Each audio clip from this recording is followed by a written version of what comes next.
Hello, everyone, and thank you for attending my workshop entitled Advocating for Public Policy Change. My name is Abigail Wilson. The purpose of this workshop is to really talk about the issue that happens when social workers face social and human rights injustices around them in your daily work, and maybe the level of advocacy of direct service isn't quite working, and it falls into this realm of public policy advocacy. But maybe you have trouble getting started with that and advocating at this level. So this workshop will really cover advocacy at the county and state level in Pennsylvania for social workers. And I'll also touch upon the federal level as well. The learning objectives. So at the end of this session, you should be able to find your legislator in Pennsylvania. You should be able to summarize an issue for legislators. You should be able to understand various methods of advocacy, and you should be able to identify current issues affecting social work practice today. I just wanted to note that this is a pre-recorded session, so I will be sharing contact information at the end of the PowerPoint, and you can feel free to contact me if you have any questions or thoughts. We will also still do activities in this PowerPoint, in this presentation. So when you see a slide with the pause symbol on it that I have next to the word activities, you can listen to the directions and then pause this session and do the activity and then come back. So I wanted to share first a little bit about me. This is my family in a picture. I'm currently the manager of children's policies and programs at the Pennsylvania Council of Children, Youth, and Family Services. And I'll talk a little bit about that to talk more about what I do and how policy plays into my daily work. I'm a doctor of social work student at Millersville University. I'm also a licensed social worker in Pennsylvania. My Master of Social Work degree is from the University of Pennsylvania School of Social Policy and Practice, where I received a specialization in child welfare and child well-being. And I also concentrated on macro social work there. I'm the stepmom of two girls, as shown in the picture, Eliza and Abby, and I also live in Lancaster County, Pennsylvania. I work mostly in Harrisburg, though, and our office is located in Camp Hill, Pennsylvania. So the Pennsylvania Council of Children, Youth, and Family Services. This is a small nonprofit association that represents a network of private human service agencies that serve children, youth, and their families. PCCYFS members employ more than 10,000 individuals in Pennsylvania and have served hundreds of thousands of children, youth, and families in Pennsylvania. These private agencies provide more than 80% of all direct service to children in Pennsylvania. And so our members' services range quite widely. They can include foster care, kinship care, adoption, could be residential treatment, could be behavioral health services, education, counseling, independent living, community-based services. And our members can have a combination of many of these things, or they may be focused on one or two of these things. So the mission of PCCYFS is to serve as a united voice for our valued partners through education, data, resources, and advocacy, leading to a safer, brighter future for children and families. So the value of membership, and this is really where the public policy piece comes in. We have a public policy committee at PCCYFS. And with that, and with the advocacy, member agencies really do have a combined heightened level of influence. So if we're advocating for something on their behalf, if knowing that we represent 80 plus, 90 plus agencies, it means more coming from the association rather than just a single agency on their own. So the committee structure really provides opportunities for our members to get involved and help shape the scope of our activities and our priorities. And it's really important that providers of the services to children, youth, and families not only have information, but also have access to decision makers. And that's really what we try to do. So they have the opportunity to influence public policy, practice expectations, and funding decisions based on the meetings that we set up and opportunities that we provide. So I want to talk a bit about what is advocacy in social work. So the definition of advocacy in social work is the exclusive and mutual representation of a client or a cause in a forum that's attempting to make systematically influence decision-making in an unjust or unresponsive system. So please, note here, right, that advocacy is not just on the macro level, and it's not just on the direct practice level or micro level. It's a combination of the two, and it applies to both. And advocacy was really identified as a professional role as far back as 1887. So advocacy and social work have gone hand in hand for a very long time. Public policy can be generally defined as a system of laws, regulatory measures, courses of action, and funding priorities concerning a given topic promulgated by a governmental entity or its representatives. So breaking that down a bit more, you can notice here, public policy is not just system of laws. It's not just the laws that already exist. It's not just the bills that may become law.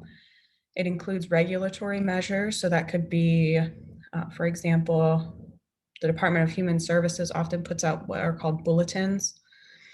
And so those are regulations. They also do the regulations for different licenses and things like that. And that places different measures on different people. So there's advocacy at that level. Courses of action and funding priorities. So you could be advocating for what somebody may focus on, what they do, what they decide to put money into concerning your given topic. So that could be very broad in social work, right? And a governmental entity or its representatives. So it could be a legislator, government, right? It could be representatives such as those at the Department of Human Services. It could be the county children and youth agencies, right? So it doesn't have to just be one thing. It doesn't have to be legislators. It could be many, many different people. So how does this play into the NASW Code of Ethics? So the Code of Ethics states that social workers should facilitate informed participation by the public in shaping social policies and institutions. So we should really be at the forefront pushing and shaping policies, and institutions is quite broad, but the systems that we work in, we should be advocating for systemic changes if they are unjust. So here, I would like you to pause and think through a few things as it relates to the rest of the PowerPoint. So in social work, the field that we work in, we are often considered experts. So I want you to think, what topics or what areas are you an expert in? Think about your job, and this doesn't have to just be your current job. It could be past jobs, it could be your present job. What is your passion in social work? Think about the times that you have used advocacy, and this is not just at the public policy level. This could be in direct service. So I want you to take a few minutes and think a couple of those through. So now that you've come back, I want to share. So what topics am I an expert in? I consider myself an expert in child welfare in Pennsylvania. My jobs have really focused around the child welfare system and working with those within the system. What's my passion? My passion is really around creating a brighter future for children, and making sure that they have what they need and are thought of. Um, Times that I have used advocacy, I can think of direct service and my current job now. I've advocated to judges on behalf of children, and I've advocated to legislators on behalf of systems and providers. Um, so I feel like I have a broad sense of the term advocacy. There are different methods of advocacy that I wanted to share with you all, and it can happen in multiple forms. And I think it's important that we take that into consideration. Now, this is mostly, I'm speaking in terms of advocacy at the public policy level here. I know we've talked about it in terms of direct practice as well, but here we're talking about public policy. So that could be talking with a legislator. It could mean sending a letter to somebody, a legislator. It could mean making a phone call to them. It could be speaking at a meeting. Legislators, as well as other people in the Department of Human Services or other departments, have town halls and listening sessions. It could also be providing committee or hearing testimony. There might be a task force that you have interest in, or it pertains to your topic of where you work and you want to provide testimony there. You can do that as well. It could be speaking with people who make decisions. So that's pretty broad. It could be speaking with your boss to say we should advocate for this. It could be speaking to, for example, if you are a private provider providing services to children, youth, or families, and you have a contract with a county children and youth agency, so you have a partnership with them, and they're the ones making decisions on what you do for them, and maybe advocating to them. It may be advocating to the department at the state level that pertains to your work. So it might not be those legislators, but it might be other people. It could be coordinating a site visit. This is something that providers often do, inviting people out to see what they do, especially legislators who may not know what those services are. And you can show them what you do, you can show them where you work. And it makes a big impact because, number one, you're making a relationship, you're creating that relationship of, I'm willing to talk with you, I'm willing to share. And it's also showing them more so what work is done and why it is important. So I wanted to share as well my early experience with advocacy. It really started in college. We had to take a policy class, and we were encouraged to write a letter. And you pick a bill, you find a legislator, and you send it to them. And I wish that we would have spent more time on this and spent more time on how there were different ways that you can advocate for something or talk to a legislator. Also in college, and maybe you have experienced this as well, being a social worker, there's Advocacy Day, where social workers would go to the Capitol, talk with legislators about what's going on that year and what's important. And I remember going and being really nervous to talk to a legislator. I remember not knowing what to say. I remember not knowing well what we were advocating for. I didn't feel like I was well equipped to talk about it.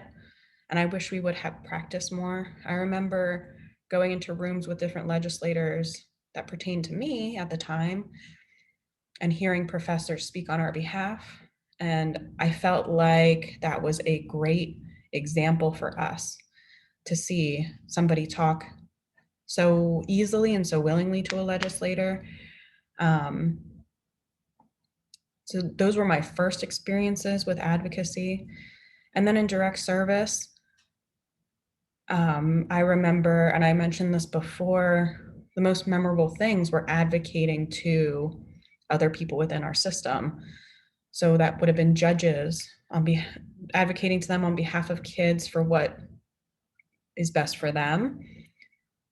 Also advocating to caseworkers of different areas that included child welfare, advocating to them on behalf of the kids and asking them for different things that the kids wanted, saying what worked and what didn't, and also advocating to families on behalf of kids in terms of what services they may need, and talking to them about how there was a stigma around getting children's services, and there really shouldn't be, and this can be really helpful. In my current job, it's really risen to the level of advocating at the state level in many of the ways that I've shared with you. So, talking with legislators, and talking with people at the Department of Human Services, sharing different stories and different topics. And I have to know what I'm talking about. And that's the big difference and how I've grown as a social worker. I come in prepared sometimes, and most oftentimes, I do practice. I do make sure it's something that I know about. And I remember coming into my current job almost 4 years ago and not knowing what to do, being very worried and nervous about talking to legislators. And my mentor at the time was also my boss, and she was great with taking me into the Capitol, talking about where to go, who to talk to, who to ask questions to. And she would take me in with a legislator. She would do the talking. Of course, she would introduce us, and then we would leave. And then one day she said, "All right, your turn." And now I was going with somebody who is a lobbyist because we have lobbyists. Um, and I remember thinking, okay, it'll be fine. It'll be fine. And you're going with somebody and they know what they're talking about. So we get there. A legislator's staff person came in and said, okay, tell me what the issue is. And our lobbyist introduced us and began talking, and he wasn't sharing the information the right way. And I remember jumping in and naturally talking about it because it was something that I had been a part of. It was something that I knew quite well. And the staff person said, okay, got it. This is the issue. We're going to roll. And it turned out great. And that was my first real success in advocating. It was very hard. I was very nervous. But at the end, I remember being so proud of myself and so relieved. I remember calling my parents and saying I did it, and I felt really proud of myself. So I recognize the fear that comes along with talking to somebody in that position and overcoming it and really having a successful event happen. So, things to consider when you're advocating or going to talk to somebody: knowing what you're advocating for, what's your agenda, what do you want to happen? Who are you advocating for? Because this makes a big difference. Is it yourself as a constituent of a township, a county, a legislator? Is it as a profession? So are you advocating on behalf of the profession of social work as a social worker? Are you advocating on behalf of an employer? Because if you are, there are certain things that you need to keep in mind if you're advocating on behalf of an employer, and you really should talk to the agency that you work for before you jump in and start advocating, because usually they have an agenda, or they want to think that through before they just send you out to advocate for them. It's important to develop talking points, and it's not only important in terms of keeping things short and to the point, but it's also important in thinking about what you want to say and practicing it ahead of time, keeping your points concise. And then you also want to build relationships when you're in these meetings. So you want to introduce yourself, you want to talk a bit about yourself, and you want to share what those points really are. You want to present yourself as an expert. So here's another point where I'd like you to pause the video, and I really want you to answer those questions or just brainstorm them, think of them. If you were to advocate, what do you want to advocate for? And who are you advocating for? So I want to ask you to take a few minutes to do that.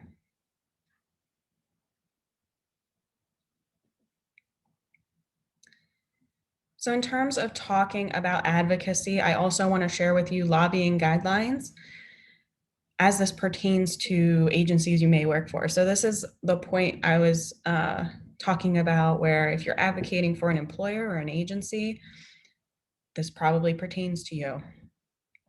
So if you're seeking, lobbying is really seeking to influence a politician or a public official on an issue. You can register to be a lobbyist, and there are specific nonprofit rules. So under Pennsylvania's Lobbying Disclosure Act, any nonprofit organization that spends more than $2,500 per quarter on advocacy activities must register with the Pennsylvania Department of State and comply with specific reporting requirements. Importantly, the Pennsylvania law eliminates the traditional distinctions between lobbying and advocacy. So here's where that line starts to get a little blurry when you're advocating at an agency level versus as a person or on behalf of a social work profession. So thinking about how do we get started, right? The first thing that you should do is find your legislator or find the people or groups that you want to influence. So I've included a link here, and I'm hoping that you have access to this PowerPoint and can click the links. Otherwise, you can simply Google legislatepa.us and it will pop up. This is a way to find legislators at the Pennsylvania Capitol. You can find their contact methods, address, phone, and email. And I put as well on here other people or groups that you want to influence, because they may not be on this website. They may be work groups that you know of. It may be those county contracts that we've talked about. It may be a managed care organization. So this could be many things, but I wanted to share with you how to find your legislator. And this is what the website looks like when you come to it. So down on your left-hand side, you can see there's a Find My Legislator area. So you can search the House and the Senate by their name. You can search by the district number if you know that. I always put in my address at the bottom and to find my legislator. This website, you can also find legislation. So down below the Find My Legislator, you can find legislation through keywords and sponsors and bill numbers, but also at the top, if you enter a search term. So if you're looking for legislation related to children or families or wherever you work, you can find it there. You can also sign up to get emails about legislation. So you can see across the top, there's different tabs, including the Senate, the House, there's session info, and then there's legislation, statutes. So you can go in there and register to get emails for different topics. You can get them every single day if you want to.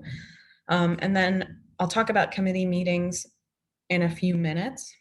But so to go back to finding your legislator, if you click to find your legislator, you put in your address, it'll come up with the different legislators that serve you. And so, for example, this is what it might look like. So I clicked on a legislator that's local to me. You can see the district number. You can see that he's a Republican. You can see their leadership. You can see how long they've been a member of the House or the Senate. So this person has been there since 2007. It's a very long time. You can see what committee assignments they have. This person is on the committee for committees. You can see sponsored legislation. So you can look to see what they're for, how kind of they vote on different topics. You can see their education. And I find sometimes education is a good relationship builder because, maybe you went to Lebanon Valley College, maybe you went to Widener University, maybe you work in health, um, as it pertains to this specific person. So looking at these things, you may be able to make connections based on their education and shared experiences or share learn topics. You can also find on the left-hand side, so it says stay connected. You can see there's a place that you can click to email. You can see their Facebook. You can see Twitter. You can see their address when they're in their district and when they're at the Capitol. So there's a lot of information that you can take in just from this page.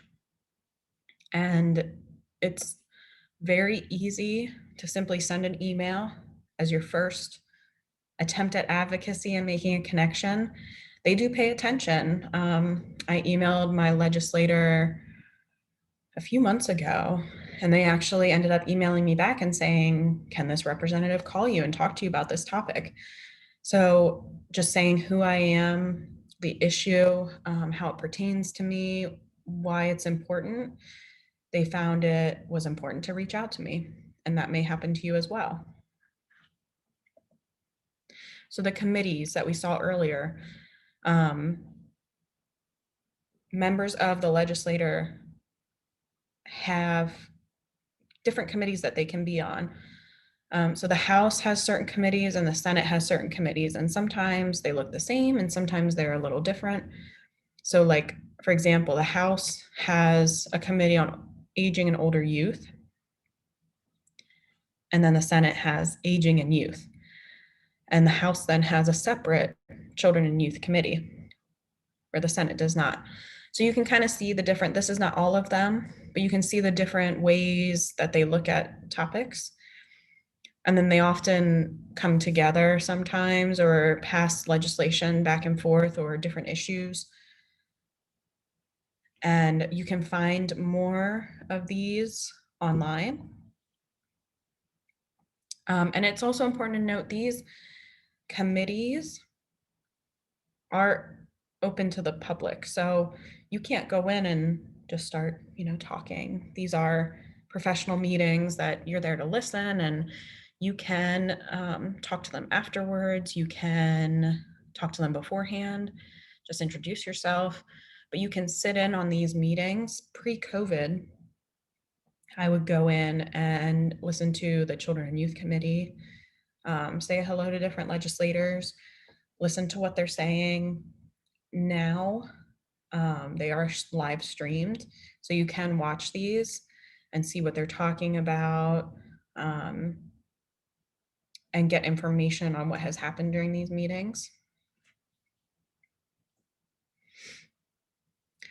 So now that we've found how to find our legislators, I would like you to take the time to visit the website, Legislate PA, and try to find your legislator. So take a few minutes, tops of 5, find the website, find your local legislators or the legislators that serve where your agency is at, if that pertains to you, and look at their website a little, look around, try to find a little bit about them, maybe some connections that you can make, and then come back.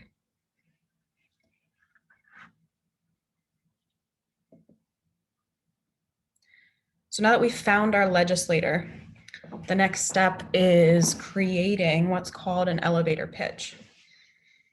So again, pre-COVID, this applied a lot to us, maybe going after different legislators to talk to them, trying to find them. Maybe you don't have much time.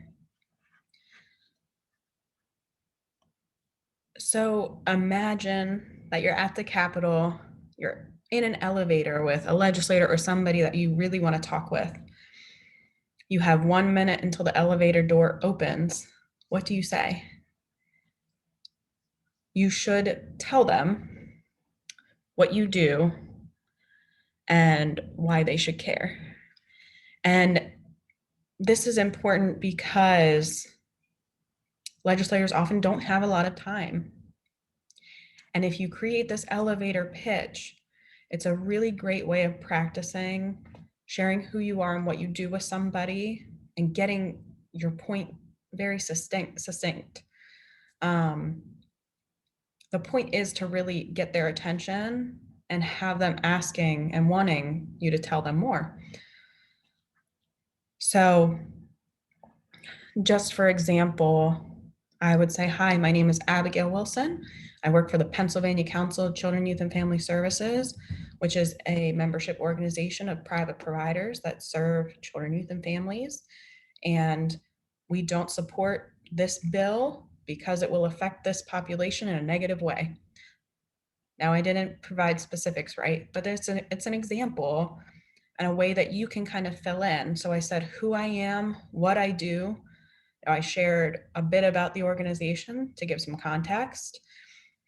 And then I would have said the bill or regulation that I'm talking about and why it matters. So it's going to negatively affect children, youth, and families. Now, that's not going to apply to every single situation, but it's a great example of an elevator pitch that you can model. It's really important to develop your points. And we've talked about this a bit before, creating those talking points and a bulleted list to share who you are, what you do, why you came, and what is your ask.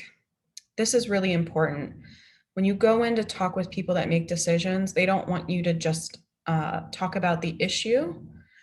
They want you to ask them to do something, or they want you to provide a solution, or what you want them to do about it.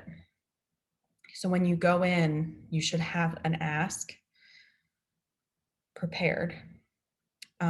Impact stories can really help as well. So you can engage people that make decisions by sharing real life examples that maybe you've encountered, and how these policies will impact the population that you work with. It's important to make these stories relatable. And again, creating a solution if possible. This case study or testimonial or whatever you're sharing as an impact story should not be long. It should be short and to the point again, to share that. And when you go in to talk with somebody, it also may be helpful to create some sort of leave behind that has more information, in case you don't have a lot of time to talk. So that could be more about your agency. It could be your public policy priorities. It could be a pamphlet about or a flyer about the information that you shared, and your ask and how it affects people. You can also utilize date hooks in talking to different people. So maybe, so for example, March is National Professional Social Work Month. So this is a great time to talk with legislators or others about social work and saying, March is Social Work Month. So we want to talk to you about this issue and why it's important. And you can find a list of these. I included March and April just because we're in March and April. And you can find these online if you Google them as well. So I want you to pause. And I want you to take about 5 minutes or so. Describe, you can write this down or you can simply practice it. Describe who you are, what you do, and why a decision maker should care. This is basically practicing an elevator speech. You do not have to be perfect. You do not have to have specific legislation ready to go. It's just for practice purposes. I've really found that it's important even to practice explaining who I am and what I do. And then look back at the other activities that you've done. What are you passionate about? What do you want to advocate for? And put that in your elevator speech. So take about 5 minutes and then come back.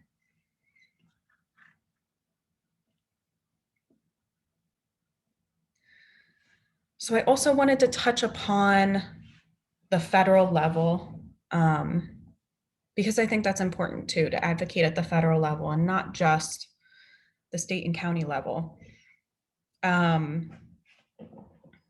There's a similar process of finding your legislator. You can email them, call them, you can visit them when they're back home, or call them when they're in Washington, D.C. I've included links so that you can find that. And you can also, and this is really nice, you can sign up on your member of Congress's website to receive updates. So you can easily find out what's going on without having to look too hard.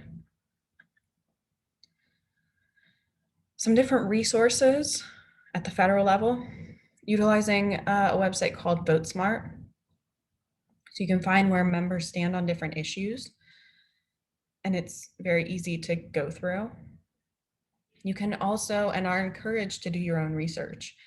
So you can Google different representatives to see what news articles they've been in, what different topics they're associated with, or how they vote on different things.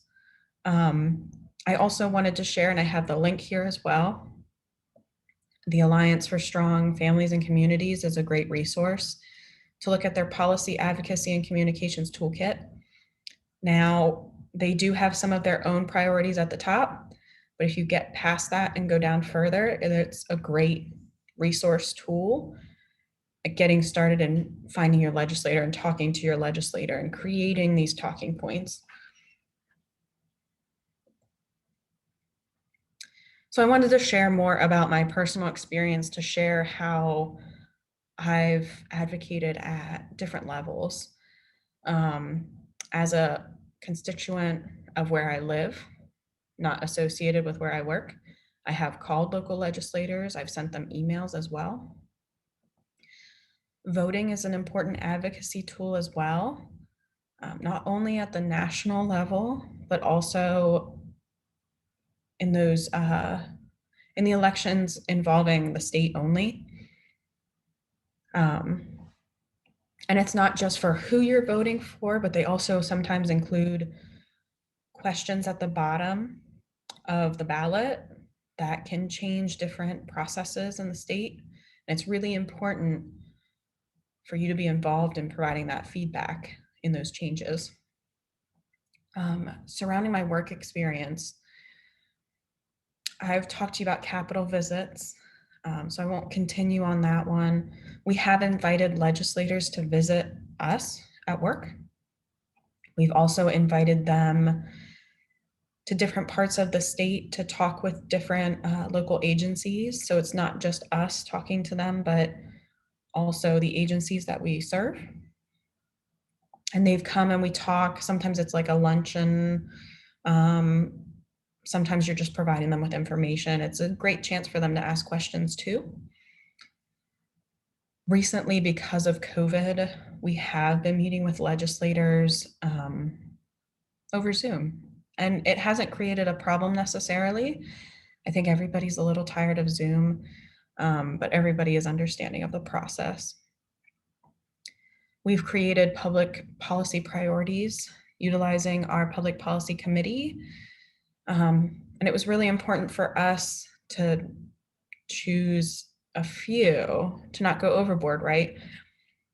So we chose maybe 5, and we really drilled down on what the issues are and provided recommendations and what we would like to see done, so that when we have these visits with legislators, we can send them that and they can see what the issues are. We, as an agency, have also signed on to state and federal letters of support for bills. It's more powerful when multiple agencies come together. So not just our members, but us as a membership association with other child serving high level agencies to sign on to letters of support. And then there are many different ways to get involved and make change. So we have work groups at our own level at our agency, but then we also attend work groups set by other people. So this could be, for example, the Office of Children, Youth, and Families has a work group that meets, and it's called the Pennsylvania Child Welfare Council. And they really use that group to talk about different things in decision making, and they were heavily utilized when Family First Prevention Services Act was first passed. And I was in some of those work groups and committees that were making decisions for the state on this big federal legislation that was coming down. So they utilize them to say, okay, this is a requirement. How are we going to meet this requirement? And you can help do that. So you're not necessarily pushing anything or passing legislation, but you're helping them decide an action of what to do. And that could impact regulation and it could impact law. So it's really important to stay involved in things like that, or find the groups around the population that you serve to be a voice in the state. And that has been very humbling for me as a person, to be in some of these rooms with people and understanding how this process happens. And we also attend, beside that, we try to attend different counties at children and youth will have like provider meetings. So we sit there and we help communicate to counties what are happening with providers and sharing important topics that way as well.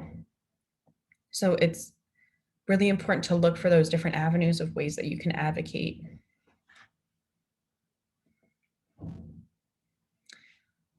So what are the current issues affecting social work practice? It really depends on who you ask. So your organization may have public policy priorities that they feel like are important. You can also look at what's called the Grand Challenges for Social Work, which I'll go over, as well as the National Association of Social Workers. They also have a public policy agenda. This is the identified grand challenges for social work. There's a few bigger categories, and then it really breaks it down. So individual and family well-being, stronger social fabric, and just society. And within that, you can see different important pieces like closing the health gap or eliminating racism and ending homelessness. So these are identified challenges that could be solved in some way by advocating at a public policy level.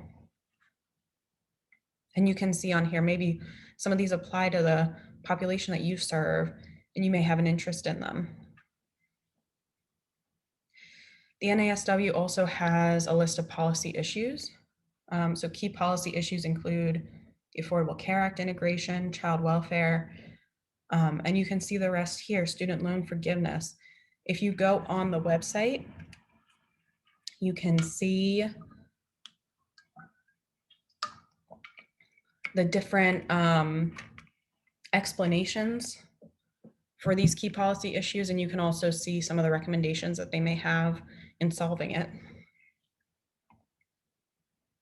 So what did we learn? So this is what's important, right? So we learned how to find our legislators in Pennsylvania. We learned how to summarize an issue for legislators. We learned about various methods of advocacy. It's not a one-way street. And then also to identify, we've learned how to identify current issues affecting social work practice. So if there are any questions, again, that you may have, please feel free to contact me. This is my email address as well as my cell phone number. Feel free to email, reach out to me. I really want you to take away that you are an expert in your field, and it is important for you and needed for you to reach out to people that make decisions and share your experiences, because they're so important. And I really appreciate that you attended this session and workshop, I'm sorry. Again, please feel free to reach out to me, and I hope that this helped you take the first steps in becoming an advocate at the public policy level. Thank you very much. There are my references.